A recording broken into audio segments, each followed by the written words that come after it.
আসসালামু আলাইকুম। আমরা এখন দেখব Dhaka university evening MBA admission টেস্টের গণিত সমাধান।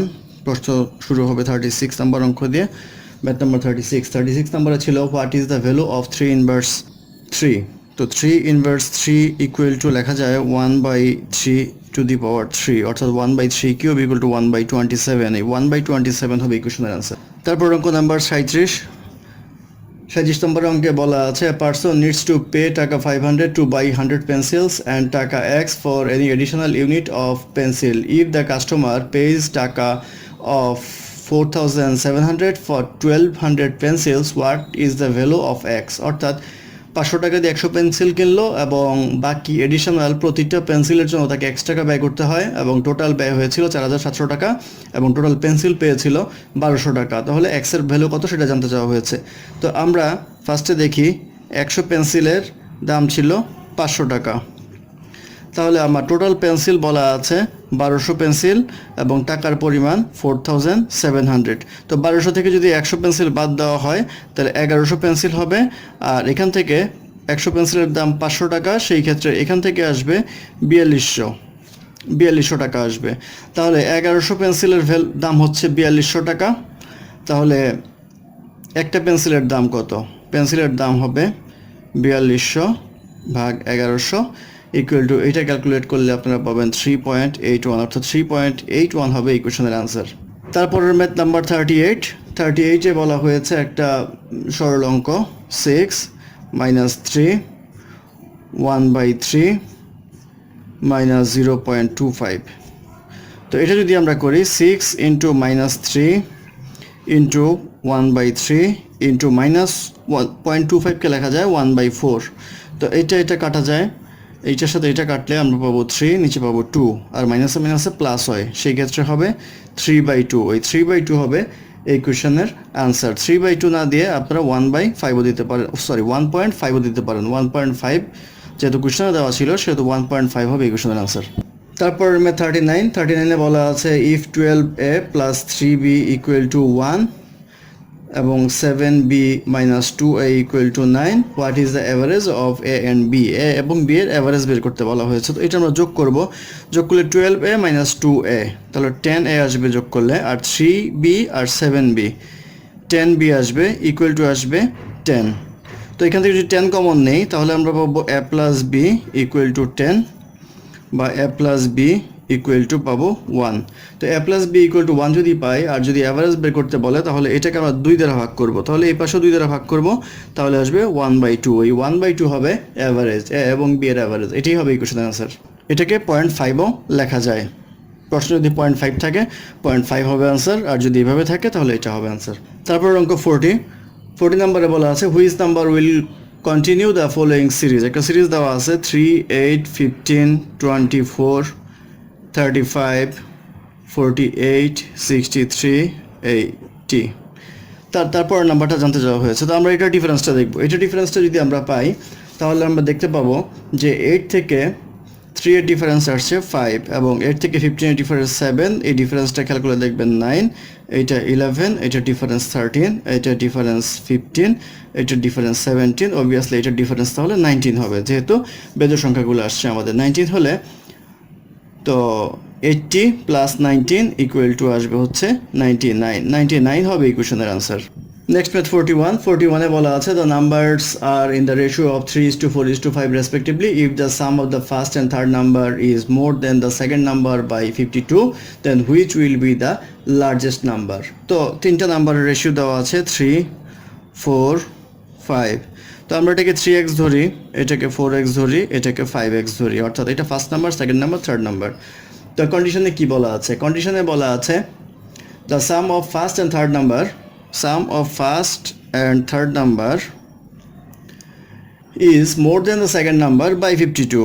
এটা বেশি, কার থেকে বেশি? সেকেন্ড নাম্বারের চেয়ে বেশি। কত বেশি? 52 বেশি। তাহলে ইকুয়েশনটা দাঁড়াবে 3x plus 5x minus 4x equal to 52।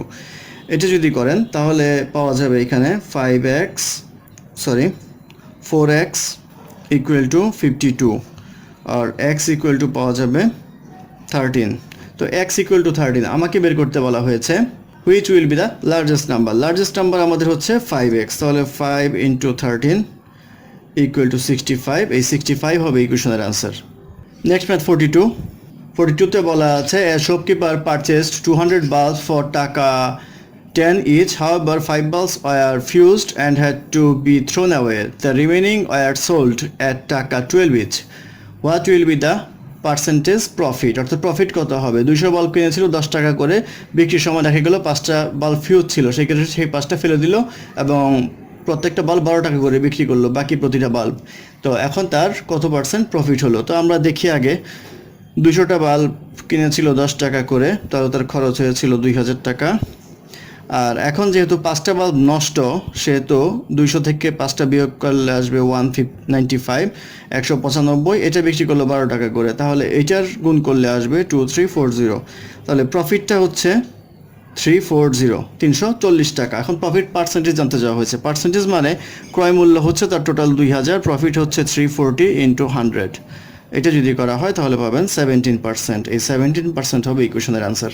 Next math 43তে বলা আছে the number of boys in a class is 3 times the number of girls, which one the following number can not represent the total number of children in the class. অর্থাৎ এটা option থেকে বলতে হবে, কারণ হচ্ছে বলা আছে নিচের কোন অপশনটাকে ভাগ করা যাবে না ক্লাসের ছাত্রছাত্রী দ্বারা। তো আমরা দেখতে পাচ্ছি এখানে বলা আছে বয়েজ হচ্ছে 3x, গার্লস হচ্ছে x, অর্থাৎ বয়েজ গার্লসের 3 গুণ। তো তাদের টোটাল যোগ করলে আসবে 4x। তাহলে এমন একটা সংখ্যা হতে হবে যেটা 4 দ্বারা বিভাজ্য হয়। তো আমাদের অপশনগুলো দেখেন, 48 এটাকে 4 দ্বারা ভাগ করা যায়, 4 বারং 48, 44কে 4 দ্বারা ভাগ করা যায়, ভাগ করলে আসবে 11, 42 এটাকে ভাগ করা যায় না, এবং 52 এটাকে ভাগ করা যায়, 4 13 52। সেই ক্ষেত্রে এই ডিস্ট্রিবিউশনটা এই 42-র ক্ষেত্রে প্রযোজ্য নয়, সেই ক্ষেত্রে আনসার হবে 42।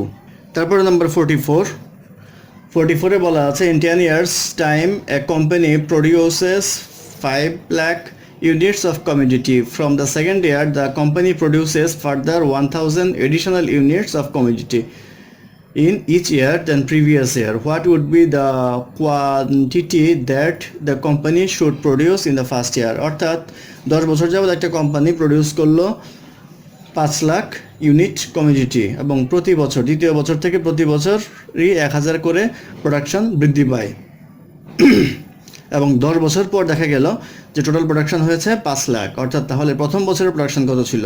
তো প্রথম বছর আমরা ধরে নিই প্রোডাকশন ছিল x, তাহলে দ্বিতীয় বছরে হবে x প্লাস 1000, তৃতীয় বছরে হবে 1000 সাথে আরও 1000 যোগ হবে, তাহলে 1 প্লাস 2000, চতুর্থ বছর হবে 1 প্লাস 3000, পঞ্চম বছর হবে 1 প্লাস 4000, তারপরের বছর 5000, তারপরের বছর 6000, তারপরের বছর 7000, তারপরের বছর 8000, তারপরের বছর 9000। এই হচ্ছে স্যালারি। এইটা টোটালটা কমিউনিটি প্রোডাকশন। এটা যোগ করলে আমরা পাবো 10x প্লাস 45,000। তো 10x প্লাস 45,000 এর ইকুয়াল টু আসবে 5 লাখ। তো এখান থেকে আমরা যখন x এর ভ্যালু বের করব, x এর ভ্যালু পাওয়া যাবে 45500, অর্থাৎ 45,500 হবে এই কোশ্চেনের আনসার। নেক্সট ম্যাথ 45-এ বলা আছে train traveling 10 kilometre per hour overtakes a motor bike traveling at speed of 64 kilometre per hour in 40 second. What is the length of the train in metres? অর্থাৎ একটা ট্রেন 100 কিলোমিটার ঘন্টায় যেতে ছিল, motor বাইককে সে অতিক্রম করলো, যে মোটর বাইকের speed ছিল 64 কিলোমিটার পার আওয়ার, এবং এটা অতিক্রম করতে 40 সেকেন্ড সময় লাগলো। তাহলে আমরা যেটা করব সেটা হচ্ছে যে এই স্পিড দুটো ডিফারেন্সটা বের করব, ওই ডিফারেন্স স্পিডে 40 সেকেন্ডে কতটুকু দূর অতিক্রম করে সেটা আমরা বের করব। তাহলে 100 minus 64 equal to 36 kilometre per hour. তো 36 কিলোমিটার পার আওয়ার হচ্ছে 36,000 মিটার পার আওয়ার। তো আমার এখানে বলা আছে 40 সেকেন্ড। তো 40, এটা দিয়ে যদি আমরা দেখতে চাই যে এত কিলোমিটার বেগে 40 সেকেন্ডে কতটুকু গেল, তো 40 সেকেন্ডে থেকে আমাদের ফার্স্টে আসতে হবে মিনিটে, তারপরে আসতে হবে ঘন্টায়, অর্থাৎ 60 × 60 দ্বারা ভাগ করলেই আমাদের এটা ঘন্টায় চলে আসবে। ঘন্টায় আসলে এটা হচ্ছে বেগ, আর ওইটা হচ্ছে সময়, বেগ ইন্টু সময় ইকুয়াল টু দূরত্ব, সেই দূরত্বটা পাওয়া যাবে। তাহলে এটা যদি করা হয় তাহলে আসবে 400 মিটার। তো 400 মিটার হবে ট্রেনের দৈর্ঘ্য, এটা হবে ইকুয়েশনের অ্যান্সার। তারপর অঙ্ক 46 নম্বরে বলা আছে a man took A loan from a bank at the rate of 13% simple interest. After 3 years he had to pay টাকা 6,240 interest only for the period. The principal amount borrowed by him was, অর্থাৎ 13% ইন্টারেস্টে 3 বছরের ধার করার পরে 3 বছরের interest আসলো 6,240 টাকা। এখন জিজ্ঞাসা করা হয়েছে কত টাকা ধার করেছিল। মনে করি পি টাকা ধার করেছিল। পি টাকা যদি ধার করা হয় তাহলে আমরা সূত্র অনুযায়ী ইন্টারেস্ট ইকুয়াল টু NPR। তাহলে যদি পি টাকা ধার করে থাকে, এন হচ্ছে এখানে 3 বছর আর হচ্ছে 13%কে আমরা লিখতে পারি 0.13। তো এনের ভ্যালু হচ্ছে 3 ইন্টু পি ইন্টু 0.13, এটা আসবে, এটা সমান আসবে হলো 6240 টাকা। এই টাকাটা সে ইন্টারেস্ট পেল। তো এটা যদি আমরা করি তাহলে পি ইকুয়াল টু আসবে 62403 ইন্টু 0.13, এটা করলে আসবে 16,000। 60,000 হবে এই কোয়েশনের অ্যান্সার। তারপর ম্যাথ 47 বলা আছে the average age of group 12 student is 20 years. If 5 more students join the group, the average age increase by 1 year. The average age of new students, অর্থাৎ নতুন স্টুডেন্টদের অ্যাভারেজ এজ জিজ্ঞাসা করা হয়েছে। তো আগে দেখি পুরাতন স্টুডেন্ট ছিল 12 জন, তাদের অ্যাভারেজ এজ ছিল 20, তাহলে 12 স্টুডেন্টের অ্যাভারেজ এজ ছিল 20, তাহলে তাদের টোটাল এজ হবে 240। আর এখন বলল যে স্টুডেন্ট আরও 5 জন বাড়লো, 5 জন বাড়লে স্টুডেন্ট হলো 17 জন, তাহলে এজের অ্যাভারেজও বাড়লো 1 বছর, তাহলে 21 হবে। 21 আর 17 গুণ করলে পাবো 357। তো এটা যদি আমরা ডিফারেন্সটা বের করি তাহলে পাবো 117। এই 117 হচ্ছে অতিরিক্ত যে 5টা স্টুডেন্ট আসলো নতুন, তাদের বয়স, তাদের মোট বয়স। তো এটাকে যদি আমরা 5 দ্বারা ভাগ করি তাহলে আমরা পেয়ে যাবো গড়টা, এটাকে 5 দ্বারা ভাগ করলে আসবে 23.4। এই 23.4 হবে এই কোয়েশনের অ্যান্সার, অর্থাৎ অ্যাভারেজ এজ। তারপর ম্যাথ 48-এ বলা আছে x plus Y equal to 8p, x minus Y equal to 6q, then x equal to x plus Y equal to 8p, x minus Y equal to 6q। তো এটা যদি আমরা যোগ করি তাহলে পাবো 2x equal to 8p plus 6q, বা x equal two এটা দিয়ে যদি ভাগ করি 8p plus 6q divide by 2 equal to 4p plus 3q। এই 4p প্লাস 3q হবে এই কোয়েশনের অ্যান্সার। তারপর ম্যাথ নাম্বার 49 নম্বরে বলা হয়েছে in the first 10 overs of a cricket game the run rate was 3.2, what should be the run rate in the remaining 40 overs to reach the target of 282 runs. অর্থাৎ প্রথম 10 ওভারে run rate ছিল 3.2, এখন জিজ্ঞাসা করা হচ্ছে 282 রান নিতে হলে বাকি 40 ওভারে কত রান করতে হবে, প্রতি ওভার প্রতি রান রেট কত হবে, অর্থাৎ আস্কিং রান রেটটা জানতে চাওয়া হয়েছে। তো 10 ওভারে 3.2 করে করলো, তাহলে 10 × 3.2 রান হয়েছে 32 রান মাত্র, আর লাগবে 282, তাহলে ডিফারেন্সটা হচ্ছে 250। এই 250 রান লাগবে হচ্ছে 40 ওভারে। যদি 40 দিয়ে ভাগ করি এটাকে আমরা পাবো 6.25, তাহলে 6.25 হবে রিকোয়ার্ড রান রেট, এটাই হবে ইকুয়েশনের আনসার। তারপর অঙ্ক 50 নম্বরে বলা হয়েছে the speed of a boat is 10 km/h and the speed of the current is 5 km/h। The boat travel 5 hours in favour of current and then return to the starting point, what was the time to return. অর্থাৎ নৌকার গতিবেগ ছিল 10 km/h এবং স্রোতের গতিবেগ ছিল 5 km/h, এবং তারা 5 ঘন্টায় এই স্রোতের ফেভারে গিয়ে এক জায়গায় পৌঁছালো, এবং সেখান থেকে আবার ফিরতে কতক্ষণ সময় লাগলো সেটা জিজ্ঞাসা করলো। তো সেটা আমরা জানতে পারবো এইভাবে যে কতটুকু দূরত্ব অতিক্রম করেছিল সেটা আগে বের করতে হবে। তো ফেভারে যখন কাজ করবে তখন বোটের যে স্রোত বেগ আছে সেটা হলো 10 km/h, আর আমাদের যে কারেন্টের স্পিড আছে সেটা হচ্ছে 5 km/h। তো এই দুইটা পজিটিভ ওয়েতে কাজ করবে, সেই ক্ষেত্রে এটা হবে 15 km/h।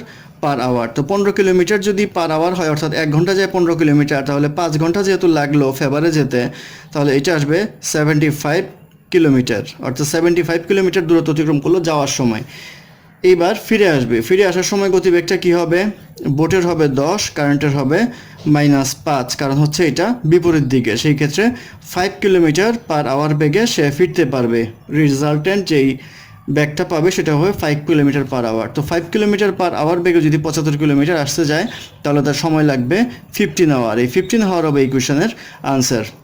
তারপর অঙ্ক 51 বলা হয়েছে rectangular solid measures 4 unit by 5 unit by 6 unit. What is the surface area of the solid? অর্থাৎ 4 ইউনিট একদিকে, আরেকটা হচ্ছে 5 ইউনিট, আরেকটা হচ্ছে 6 ইউনিট। তো সারফেস এরিয়া সূত্র হচ্ছে 2 into AB plus BC plus CA, অর্থাৎ ABC হচ্ছে 3টা ডাইমেনশন। অর্থাৎ এটাকে আপনি যদি 4 ধরেন, B কে 5 ধরেন, C কে 6 ধরতে হবে।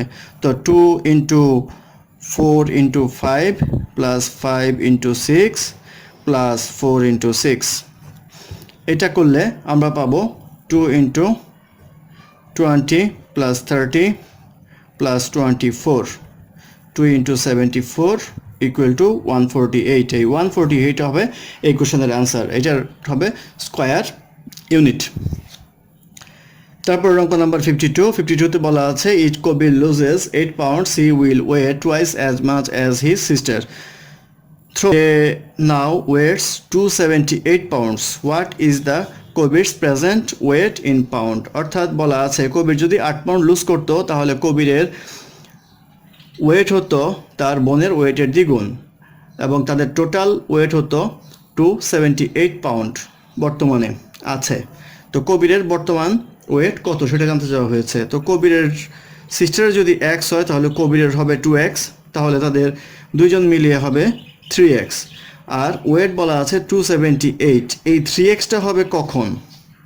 3xটা হবে যদি 8 পাউন্ড লুজ করে, তাহলে 8 পাউন্ড লুজ করলে আসতো 270, তাহলে 3x হবে 270-র সমান, তাহলে x হবে 90। এবার আমরা দেখব কবিরের ওয়েট কত। কবিরের ওয়েট হচ্ছে এই হিসাবে 2x equal to 90 into 2 equal two 180। তো 180 আসলো 2x এর মান। এখন কথা হচ্ছে যে 8 পাউন্ড যদি লুজ করতো তাহলে ইকুয়েশন পাওয়া গেলো, সে তো লুজ করে নাই, তাহলে তার আরও 8 পাউন্ড বেশি আছে, তাহলে 188 পাউন্ড হবে এই কোয়েশনের আনসার, অর্থাৎ 188 হচ্ছে এই কোয়েশনের আনসার।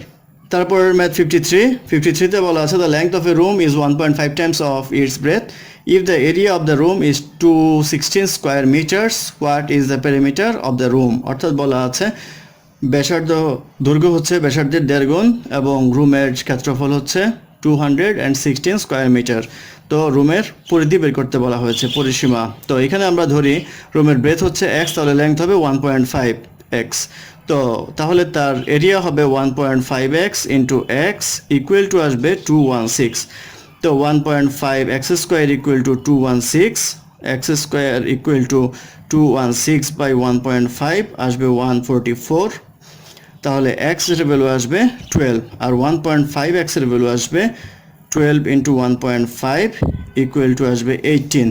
তো পেরিমিটার যেহেতু বের করতে বলা হয়েছে সেহেতু আমরা পাবো হচ্ছে x plus 1.5x into 2 equal two 2.5x into 2 equal two 5x।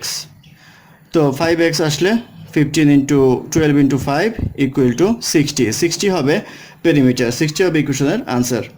তারপর নাম্বার 54-এ বলা আছে what is the least value of 2x plus X square by 6x। 2x plus X square divide by 6x, এটা খুবই সোজা, উপরে যদি x common নেন তাহলে আসবে 2 plus x divide by 6x, x কাটা যাবে 2 প্লাস x বাই 6, এই 2 প্লাস x বাই 6 হবে ইকুয়েশনের আনসার। তারপর অঙ্ক 55-এ বলা আছে একটা equation x square plus 3x plus 10 equal to 1 plus X square, then X square equal to কত। তো এখান থেকে আমরা বের করতে পারবো এক্স স্কোয়ার যেহেতু দুই পাশে আছে বাদ যাবে, 3x প্লাস 10 ইকুয়াল টু 1 লেখা যায়, তাহলে 3x ইকুয়াল টু এই পাশে আসলে -9, তাহলে x ইকুয়াল টু আসবে -3। x ইকুয়াল টু -3 হলে তাহলে এক্স স্কোয়ার ইকুয়াল টু হবে -3 হোল স্কোয়ার ইকুয়াল টু আসবে 9 হবে এই কোশ্চেনের আনসার। এই ছিল আমাদের ইভিনিং MBA ঢাকা বিশ্ববিদ্যালয় পরীক্ষার প্রশ্ন সমাধান।